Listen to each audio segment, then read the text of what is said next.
Hi అండి. ఈరోజు నేను ఒక కథ చెప్తున్నాను. అది ఏ కథ అనుకుంటున్నారా? మనం చిన్నప్పుడు నేర్చుకున్న ఒక చిన్న నీతి కథ. ఆ కథ పేరు 'కుక్క బావి కథ'. అనగనగా ఒక ఊళ్ళో ఒక కుక్క తన 6 బుజ్జి కుక్కలతో వాటికి మంచి బుద్ధులు నేర్పిస్తూ హాయిగా కాలక్షేపం చేస్తూ ఉండేది.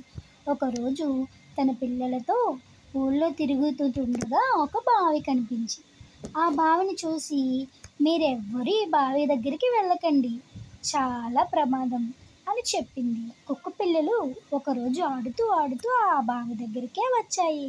వాటిలో ఒక చిన్న బుజ్జి కుక్క, అమ్మ ఎందుకలా ఉంది, ఇదేమిటి చూడాలి అనుకుంటూ ఆ బావిలోకి తొంగి చూసింది. బావిలో తన నీడని చూసి లోపల నిజంగానే ఇంకొక కుక్క పిల్ల ఉందని దాని మీద అరవటం మొదలుపెట్టింది. లోపల కుక్క ప్రతిబింబం దీనిలాగే అరవటం చూసి దానితో పోట్లాడడానికని బావిలోకి ఒక దూకు దూకింది.